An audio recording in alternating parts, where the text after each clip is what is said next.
نعت کوئی کا اگر جائزہ لوں ان کی نعتیہ شاعری کا، تو انہوں نے جب 84 میں کہنا شروع کیا تو 1996 تک ان کا پہلا مجموعہ سخن سخن خوشبو تیار ہو گیا، جو کہ 1996 میں شائع ہوا۔ تو سخن سخن خوشبو میں ڈاکٹر خورشید رضوی صاحب نے، حفیظ طیب صاحب نے، یعنی ان لوگوں نے، پروفیسر اکرم رضا صاحب جو نعت کے بہت بڑے محقق اور نقاد ہوئے ہیں، ان کے مضامین شامل ہوئے۔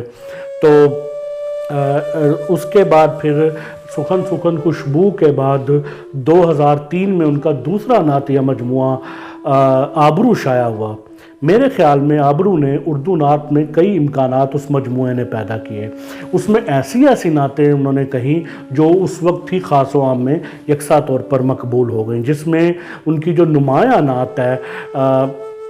ظاہر کوئے جناں آہستہ چل،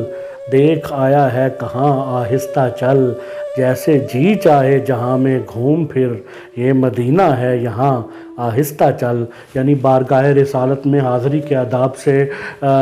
وابستہ یہ نعت ہے۔ اس میں مضامین ایسی نزاکتیں ہیں ایسی، اور اس نعت کا خاص طور پہ ایک شعر جس کا حفیظ طیب صاحب بہت تذکرہ کیا کرتے تھے کہ حاضری میں ہے ملک 70,000، حاضری میں ہے ملک 70,000، قدسیوں کے درمیاں آہستہ چل۔ تو اس شعر کو وہ بطور خاص، اور وہ کہا کرتے تھے کہ جب وہ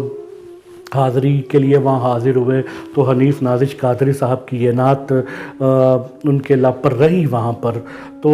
اس کے علاوہ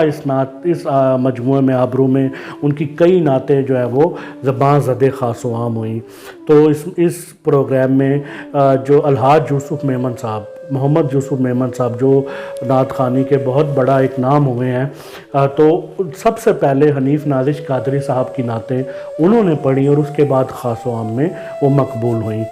تو اس بات کا کریڈٹ بہرحال یوسف میمن صاحب کو جاتا ہے۔ تو سخن سخن خوشبو شائع ہونے کے بعد ان کا 2007 میں پنجابی نعتیہ مجموعہ آبرو حد و ود درود نبی تے شائع ہوا۔ تو حد و ود درود نبی کے فلیپ میں راجہ رشید محمود صاحب نے آخر میں لکھا کہ حنیف نازش نو نعت لکھن دا جو ول عطا ہویا ہے، او دا رہند کھوند بھی مینوں مل جاوے تے میں بھی وڈا شاعر بن جاواں۔ تو یہ بہت بڑا خراج تحسین ہے راجہ صاحب کا۔ تو اس طرح 2007 کے بعد ان کا جو مجموعے باقی 4 ان کے ہیں وہ نعت مرکز سے شائع ہوئے، یعنی یہ بالترتیب پڑے ہوئے ہیں۔ نیاز، نعت ہوتی رہے، نعت ہوئی، اور آخری مجموعہ جو ان کی زندگی کے میں اس پر سارا کام ہو گیا تھا، لیکن ان کے وصال کے بعد ان کے چہلم پر پیش کیا گیا، نعت کہتے رہے۔ تو یہ 4 مجموعوں میں نازش صاحب کی جو شاعری ہے اس کے بڑے، اس میں جو ان کا بہت نمایاں پہلو اور خاص وصف نظر آتا ہے وہ ان کی دربار رسالت سے عقیدت اور وابستگی نظر آتی ہے۔ اس میں قرآن و حدیث سے گہرا استفادہ نظر آتا ہے، ان کی بحر بڑی رواں اور مترنم ہے، ان میں بہت زیادہ اسلوب ایسا ہے کہ اس میں بہت جاذبیت ہے، کشش ہے۔ تو یہ ایک ایسی ان کی خاص بات ہے کہ ان مجموعوں میں ان کی نعتوں کے جیسے آخری 3 مجموعوں کے خاص طور پہ نام ہے کہ نعت کہتے رہے، نعت ہوئی، اور نعت ہوتی رہے، یعنی ان کی نعتیں ہیں جن کی ردیفوں کا ایک ایک ٹکڑا جو ہے وہ نعتیہ مجموعوں کے یہ سرنامے ہیں۔ ان کے بعد بھی ان کا کافی کام جو ہے وہ موجود ہے، جس کو انشاءاللہ اب کتابی شکل میں شائع کیا جائے گا۔ تو حنیف نازش قادری صاحب کاموں کی میں بہت عرصہ انہوں نے، یعنی جب میں نے جیسے ابتدا میں عرض کیا کہ ہجرت کر کے کاموں کی میں آئے، تو اس کے بعد ان کی زندگی کے آخری عرصے میں ان پر کچھ مشکلات بھی آئی، لیکن میں نے انہیں بڑی مشکل میں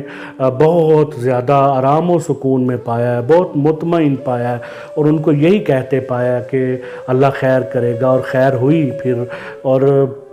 میں نے ان کو گھبراتے ہوئے نہیں دیکھا، میں نے ان کو پریشان نہیں دیکھا، اور کاموں کی میں حنیف نازش قادری صاحب جس جگہ بیٹھے، جس جگہ رہے، جس سے انہوں نے ملاقات کی، انہوں نے نعت کی ایک فضا قائم کر دی۔ یہ بھی فیضان حفیظ طائب تھا۔ انہوں نے طائب صاحب سے صرف نعت نہیں سیکھی تھی، بلکہ انہوں نے طائب صاحب سے یہ بھی سیکھا تھا کہ نعت کو بطور تحریک جو ہے وہ اپنے اس وقت نادش صاحب کے کئی ایسے شاگرد ہیں جو نعت کہہ رہے ہیں اور جن کا بڑا ایک نمایاں مقام ہے اور وہ نمایاں حیثیت رکھتے ہیں۔ تو میں بھی ان خوش قسمت لوگوں میں سے ہوں جن کو ان کی بہت صحبت میسر آئی۔ میں نے ان سے نعت گوئی میں بہت سیکھا اور بہت سی باتیں نازک اور باریکیاں جو ہیں وہ میں نے ان سے سیکھیں۔ تو میری زندگی میں جو چند لوگ ایسے ہیں وہ ان میں جن سے میں نے سیکھا، ان میں حنیف نادش قادری صاحب بہت نمایاں ہیں۔ تو اللہ تعالیٰ ان کے درجات بلند فرمائیں، وہ کبھی نہیں بھلائے جا سکتے۔ اردو نعت گوئی میں جو ان کا مقام و مرتبہ ہے وہ ہمیشہ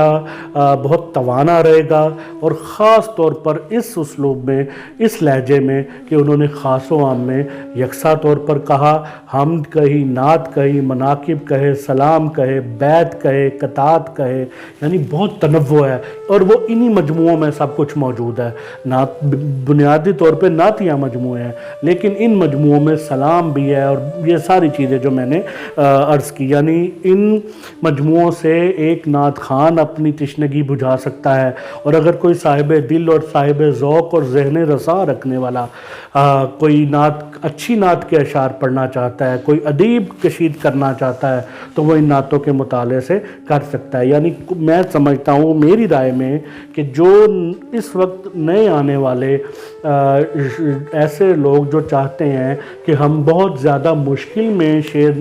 ہمیں نہ، یعنی وہ تھوڑا سہولت چاہتے ہیں کہ اور معیار بھی چاہتے ہیں، تو وہ انہیں اس قریب کے دور میں دوسری ایسی کوئی شخصیت نہیں ہے حنیف نادش قادری صاحب کے علاوہ جن سے ان کو میسر ہو سکے۔ تو اللہ تعالیٰ ان کے درجات بلند فرمائیں۔ ان کی بہت کمی ہے، وہ بہت باغ و بہار شخصیت تھے، اور جہاں بیٹھتے تھے محفل کو کشت زعفران بنا دیتے تھے۔ ان کی محفل میں مجلس میں بیٹھنے والا کوئی شخص بھی اپنے آپ کو چھوٹا تصور نہیں کرتا تھا، اور وہ ایک قول بھی ہے نا کہ بڑا آدمی وہ ہے جس کی محفل میں بیٹھ کر کوئی اپنے آپ کو چھوٹا محسوس نہ کرے۔ تو حنیف نادش قادری صاحب کی شخصیت بھی بہت، یعنی ان میں بڑی کشش تھی، وہ جدھر جاتے تھے لوگ ان کی طرف کھینچے چلے آتے تھے، ان کی طرف ان کا ایک خاص رجحان ہو جاتا تھا۔ تو اللہ تعالیٰ ان کے درجات بلند فرمائیں۔ میں نے جو نعت ہوتی رہے میں ان کے 2 ایسے کلام کا انتخاب کیا تھا، ان کے میں 2 شعر جو ہے وہ یہاں پیش کرتا ہوں کہ آپ دیکھیں کہ انہوں نے خاص و عام کے لیے یکساں طور پر کیسا اچھا کہا ہے۔ تو فرقت طیبہ کے مارے اشک آنکھوں سے نکل، فرقت طیبہ کے مارے اشک آنکھوں سے نکل، اے دعائے حاضری آ کر میرے لب پر مچل، چاہتا ہوں لمس تیرا دیر تک دے تازگی، چاہتا ہوں لمس تیرا دیر تک دے تازگی، اے ہوائے شہر سلطان جہاں آہستہ چل، اور قدسیوں کی فوج متعین ہے دربانی پہ یہاں، قدسیوں کی فوج متعین ہے دربانی پہ یہاں، میری آوارہ نگاہی یہ مدینہ ہے سنبھل۔ اور آخری شعر دیکھیے کہ حشر میں ان کی شفاعت چاہیے تجھ کو اگر، حشر میں ان کی شفاعت چاہیے تجھ کو اگر، منکر شان نبی اپنے رویے کو بدل۔ یہ ایک ان کی نعت کا اسلوب دیکھیں، اور ایک اب دیکھیں کہ اپنی دنیا اس طرح آباد ہونی چاہیے، اپنی دنیا اس طرح آباد ہونی چاہیے، کریا کریا محفل میلاد ہونی چاہیے۔ اس کا اسلوب دیکھیں کہ یہ محفل میں پڑھنے والے کے لیے، یعنی اگر کوئی نقیب پڑھنا چاہتا ہے، کوئی نعت خوان پڑھنا چاہتا ہے، تو اس کی بحر کتنی مترنم ہے، اور لفظ کتنے سلیس ہیں، اور معیار بھی بالکل اپنی سطح پہ قائم ہے۔ تو ذکر ہونا چاہیے خیر الورا کا ہر گھڑی، ہر گھڑی دل میں انہی کی یاد ہونی چاہیے، منکرو میں تو تمہارے ذوق پر حیران ہوں، منکرو میں تو تمہارے ذوق پر حیران ہوں، نام احمد سے طبیعت شاد ہونی چاہیے، اور سنتے جائیں اور کہیں صلی اللہ صلی اللہ، نعت کے شعروں پہ ایسے داد ہونی چاہیے۔ اور فرض مدحت جو ادا کرتی رہے نازش کے بعد، اے خدا ایسی میری اولاد ہونی چاہیے۔ تو یہ دو نعتیں میں نے آپ کو نمونے کے طور پر جہاں پیش کی کہ انہوں نے خاص و عام کے لیے کیسا اچھا کہا ہے، تو انہوں نے اپنے کلام کے شارحین پیدا کرنے کی کوشش نہیں کی، انہوں نے